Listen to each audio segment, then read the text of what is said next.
বাঙালিদের দুর্দশা নিয়ে বারবার তৃণমূল মিথ্যাচার ছড়াচ্ছে, এই অভিযোগ কিন্তু বিজেপির।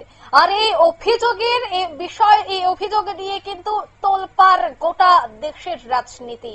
বিশেষ করে বাঙালি উষ্মিকা নিয়ে যেভাবে তৃণমূল একের পর এক কর্মসূচি, একের পর এক প্রতিবাদ তৈরি করছে, এবার সবটা বিষয়ে কিন্তু কেন্দ্রীয় মন্ত্রী সুকান্ত মজুমদার তিনি প্রতিক্রিয়া ব্যক্ত করেছেন।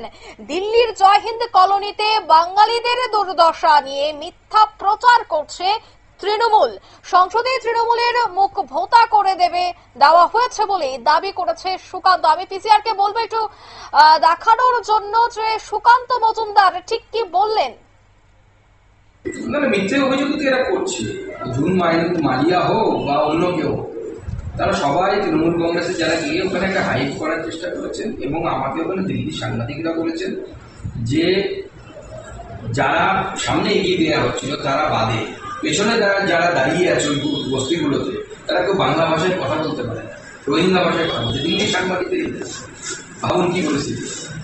এরা বাংলাদেশ থেকে আসা রোহিঙ্গা এবং বাংলাদেশ থেকে আসা মুসলিমদেরকে নাগরিকত্ব দেওয়ার জন্য কোমর বেঁধে লেগে পড়েছে।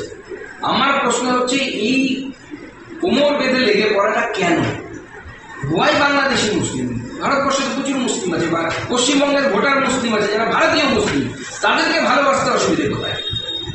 অন্য বাংলাদেশি মুসলিম, বাংলাদেশের রোহিঙ্গাদের প্রতি এত স্নেহ মমতা মায়া কেন? নাকি বিশেষ কোনো উদ্দেশ্য আছে? পেছনে কি সরস এরকম কিছু আছে নাকি? আমাদের বুঝতে পারছি না, তদন্ত হওয়া উচিত। দাদা, আজকে আপনার অফিসে আপনারা শুনলেন সুকান্ত মজুমদারের বক্তব্য। এদিন কিন্তু তিনি এই বিষয়গুলি নিয়ে তৃণমূলকে তীব্র আক্রমণ করেছেন এবং তিনি বলছেন যে তৃণমূল মিথ্যাচার চালাচ্ছে এবং বাঙালিদেরকে নিয়ে যে ইস্যু তৈরি করছে তৃণমূল তা সম্পূর্ণ মিথ্যা। এবং এই বিষয়গুলি নিয়ে কিন্তু আজ আবার প্রতিক্রিয়া দিলেন সুকান্ত মজুমদার। নিয়ে নিচ্ছে ছোট্ট একটি বিজ্ঞাপন বিরতির সঙ্গে থাকুন।